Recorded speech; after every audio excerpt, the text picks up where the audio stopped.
Boker Tov Umvorach. La halacha le'ilui nishmat Esther Bat Yosef Mtsouda. Vous savez, tous les matins, on doit réciter des brachot, les brachot par rapport au renouvellement de l'être. Après avoir dormi, toutes nos énergies et nos forces sont régénérées et on doit remercier Akadosh Baruch Hu pour cela. C'est la raison pour laquelle on commence toujours la journée en disant Modé ani lefanecha, ou pour une femme Moda ani lefanecha melech hay vekayam. Alors je vous lis à ce propos le Shulchan Aruch dans Siman Mem Vav Saif Aleph.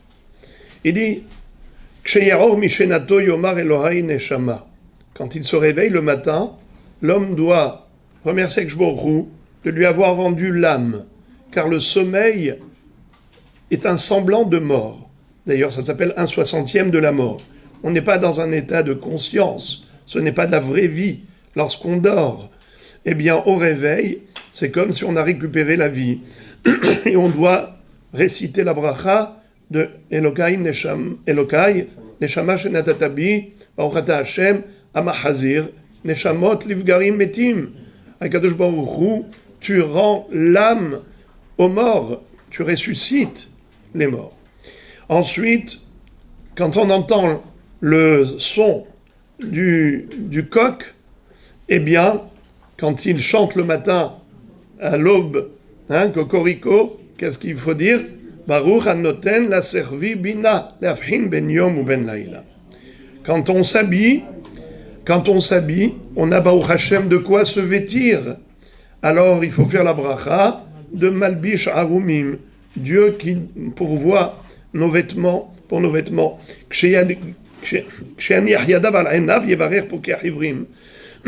Quand on ouvre les yeux, on arrive à ouvrir convenablement les yeux, de retrouver la vue, eh bien on fait la bracha de celui qui rend la vue aux aveugles.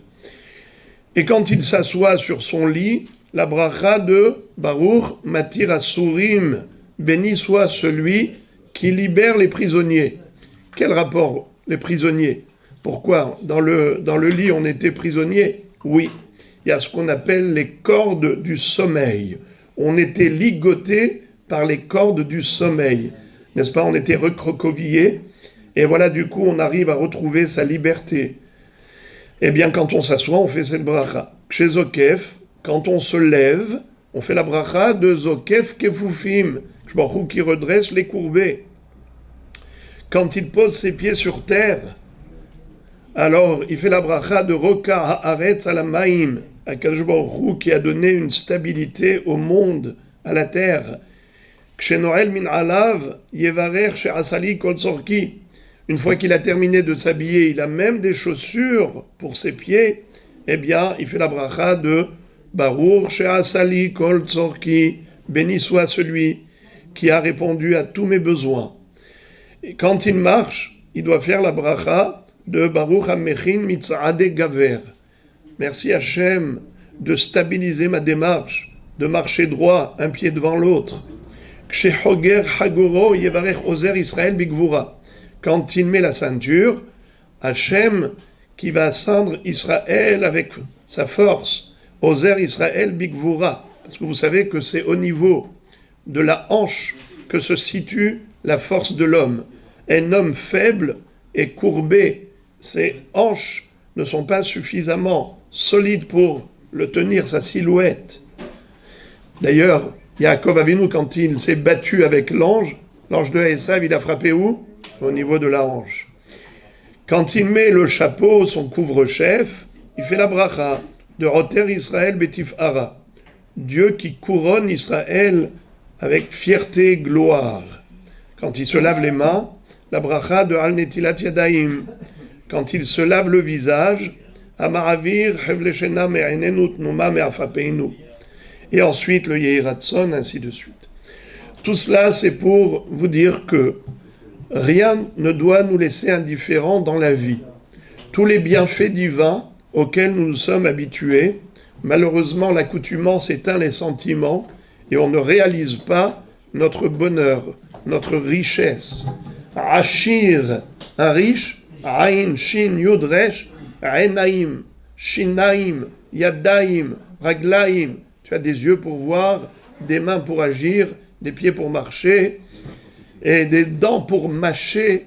Même si c'est des implants ou un dentier, mais au moins on peut digérer. Eh bien, merci à Kadosh Baruch Hu. Regardez, quand on a mal à une dent, hein, on devient fou, n'est-ce pas? Une rage de dents, on est enragé. Eh bien, au Hachem, toutes les dents sont en bonne santé. Combien il faut remercier Hachem. Tout cela, c'était en fait une introduction pour une question. Maintenant, au Hachem, on commence à voir la lumière au bout du tunnel. C'est le cas de le dire par rapport aux Hatoufim, aux otages.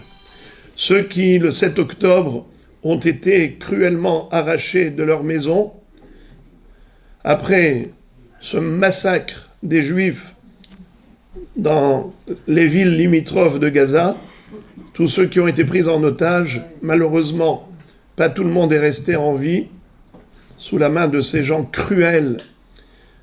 Eh bien, ceux qui reviennent vivants, quel bracha faut-il réciter par rapport à leur libération? Nous aurions pu imaginer la bracha de Baruch Ata Hashem, Matir Asurim, Dieu qui libère les prisonniers. C'est justement ce que je voudrais exclure. Ce n'est pas la bracha qui est appropriée. Cette bracha a été instituée que pour le matin au réveil par rapport à ce que Kadosh Baruch Hu a établi dans le programme de la nature. Mais pour ces gens-là, eux, ils vont réciter le Gomel, évidemment, comme un prisonnier qui est sorti de prison qui doit réciter le Gomel, mais leurs proches, ils doivent faire la bracha de Baruch Mechaye Hametim. C'est une bracha, il y a la bracha de Shechianu, que nous dit le Shulchan Aruch, qu'on doit réciter lorsqu'on n'a pas vu quelqu'un pendant 30 jours. Mais si on ne l'a pas vu pendant un an, on doit faire la bracha de Baruch Mechaye Hametim. Mishnah Bura cite le Maharsha qui explique la raison pour laquelle on doit faire cette bracha de la résurrection des morts. Et quel rapport avec le mort? Tu l'as pas vu pendant 12 mois, et alors? Oui, mais nous savons qu'en 12 mois, il y a Rosh Hashanah et Kippour. C'est à ce moment-là que Akadosh Baruch Hu accorde la vie à nouveau. Il y a un contrat de vie qui est signé, un bail qui se renouvelle tous les Rosh Hashanah. Comme si la vie précédente avant Rosh Hashanah a expiré et le bail a été renouvelé. Baruch Hu nous prête vie à nouveau après Rosh Hashanah Kippour. Donc Baruch Mechaye Hametim. Surtout, nous dit le Shulchan Aruch, deux personnes qui ne se sont pas vues et on ne sait pas si elles étaient en vie ou pas. S'il y a eu de la communication, aujourd'hui ce n'est pas difficile avec les moyens technologiques, nous avons une communication facile, on a des nouvelles constamment, on se parle au téléphone, on peut même se voir en vidéo, ce qui fait que cette personne-là, quand tu vas la retrouver et la voir en direct, la question se pose, est-ce qu'on doit réciter Baruch Mechaye Hametim? Réponse, non. Pourquoi? Parce que tu savais qu'elle était en vie. Par contre, la bracha de Shechianu, c'est différent. Après 30 jours, quand tu retrouves cette personne, même si tu savais qu'elle était vivante, mais Shechianu a été institué pour la joie de voir que Baruch Hashem, tu retrouves quelqu'un, un être cher, une personne que tu aimes vraiment. Si c'est un semblant, alors tu le fais sans le Shem ou Malchut. Parce que parfois, les gens vous montrent de la sympathie, mais en réalité, ils pensent autre chose de vous. Alors, aujourd'hui, on ne fait pas la bracha avec le Shem ou Malchut quand on dit Baruch Shechianu v'Kiyemanu v'Ganu Lazmanazeh, sauf si vraiment on est convaincu comme des proches parents. En effet, là, on est heureux de retrouver sa famille. Là, on peut faire la bracha de Shechianu si on ne les a pas vus pendant 30 jours. Nous dit le Rav Ovadia Yosef, contrairement au Mishnah Brura, le Mishnah Brura dit qu'il faut faire sans Shem ou Malchut si on a échangé par le biais de courrier, par le biais de toutes sortes de moyens d'information. Alors dans ce cas-là, on fait sans Shem ou Malchut parce qu'il y a une mahloket. Mais le Rav Ovadia Yosef dit non, la bracha c'est pour la joie. Et quand tu le vois de visu, en effet, tu es heureux, tu es joyeux, tu dois remercier avec Kadosh Baruch Hu pour cela. Donc évidemment, pour ces otages, pour lesquels on ne savait pas s'ils étaient en vie ou pas, chacun qui arrive, ça suscite une joie énorme au sein du Ham Israël, alors pour eux, oui, on peut faire la bracha de Baruch Ata Hashem Elokeinu Melech HaOlam Mechaye Hametim. Bruchim Tiyu.